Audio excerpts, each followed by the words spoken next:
And I want to ask a question as well. Why would you need 8 revisions of one dictionary of law? For what possible reason? Why would the words change? But why would they change? A word means something and it never changes. So if it's being changed for a reason.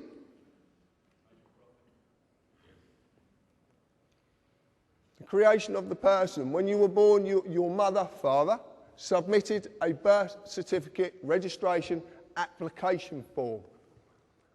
In the formulation of any limited company corporation, there is always a certificate of registration to create its legal personality.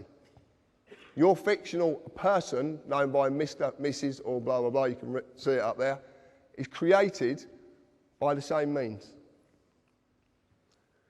So this is interesting as well.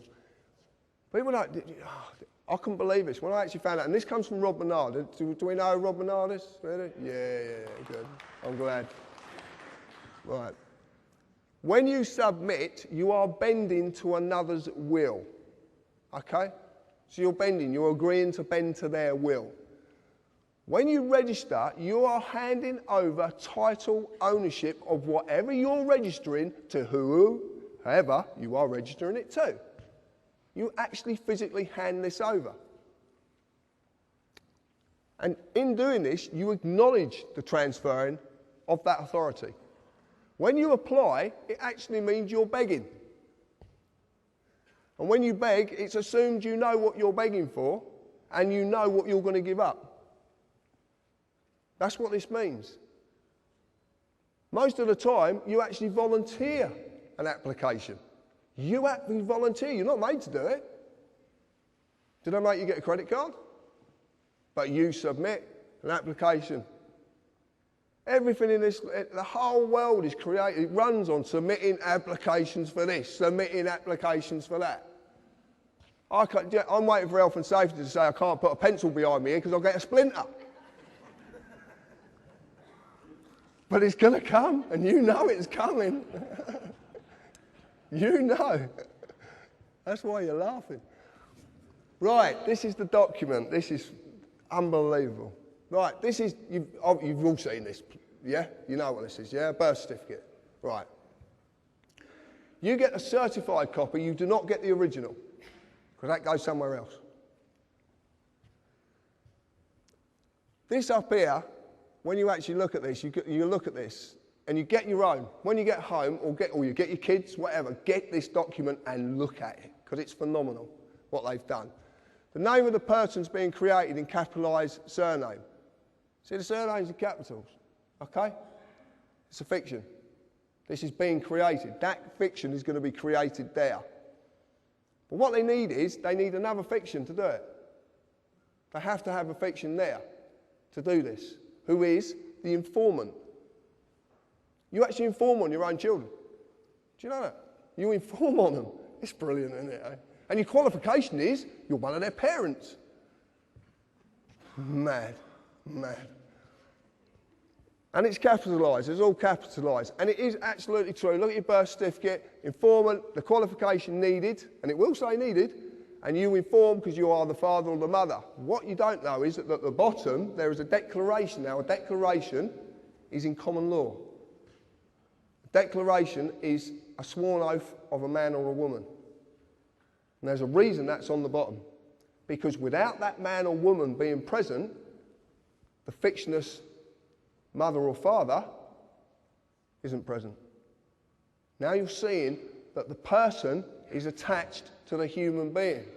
But to do this, they need the human being to be there. That's why there's a declaration at the bottom of it. And this, it says it quite simply. You have to be present to represent the person needed to create the new person's legal personality.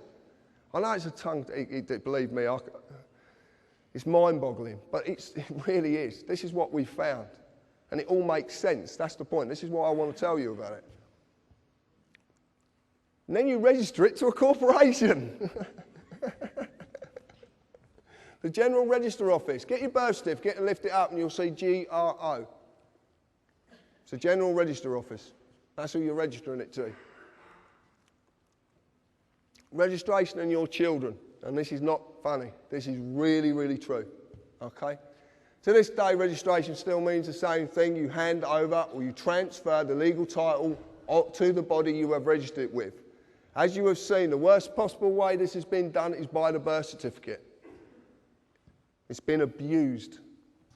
A simple show of this is do you have to mandatory school your children? Well, you do. And can you take them on holiday when you want to? No.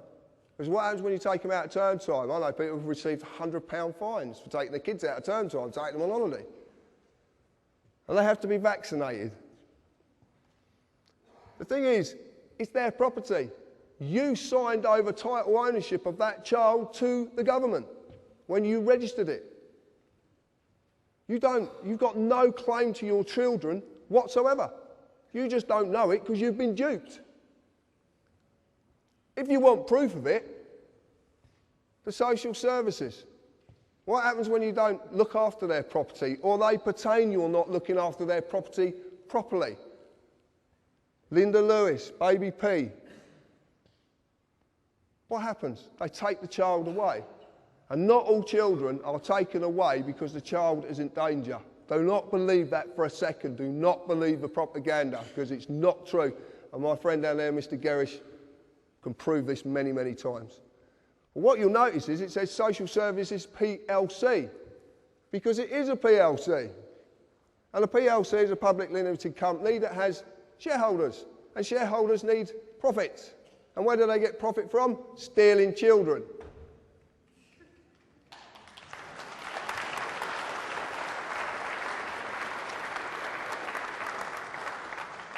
I couldn't believe this when I found it. I was stunned. Brian's been telling me this for 18 months. And I couldn't believe it because I couldn't see any facts, and I only deal with facts. I deal with black and white, right or wrong. There's no in-betweens. Something's right or it's wrong. And this is fact, and it makes sense. I want to prove it as well. Consider this. Could the government lawfully take your car and crush it if you owned it? Right. When you register your vehicle, you hand over the ownership, title ownership of that vehicle to the government. You get a V5 document, and it's the registered keeper. Look on anyone, registered keeper. If you look on the advert that's on the telly, and they crush the car in front of the couple, just come back from wherever they come back, and the car crashes up in front of them, the voice says, we have a legal right to do this. But it doesn't say, we have a lawful right to do this. Because they haven't got a lawful right to do it. They've just duped you into giving your property to them so they can crush it when you don't put bloody tax on it. Incredible, incredible. Basically, as well, when you do this, when you register it, as stated, because it is stated, you agree to abide by their rules. MOT certificate, road tax, and the fuel levy tax as well. You agree to this. This is what you agree to because it's part of the deal. And then you register it to another corporation. Please remember this. Please, please remember this in future.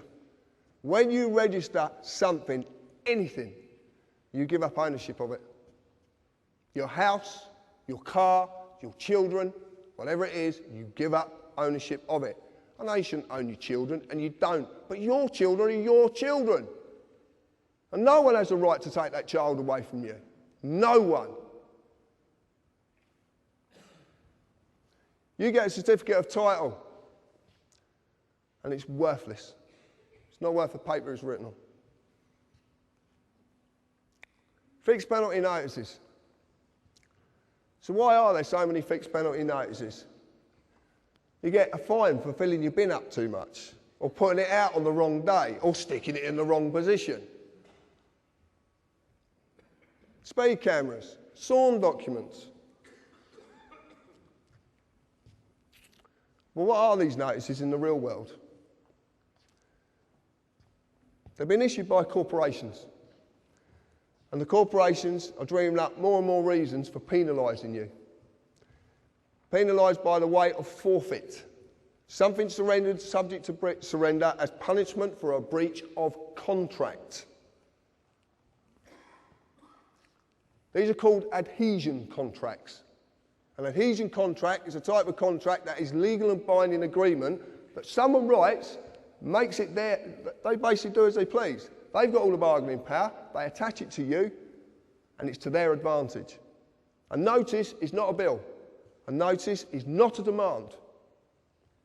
If you went to a restaurant and the waiter come up and said, that's £60 for your meal and I serve you notice, what would you do? Pay or ask for a bill? Well, you'd pay then, obviously. You ask for a bill. Have you ever thought about actually asking the council, can I have a bill please for my council tax? Because you've never actually sent me one.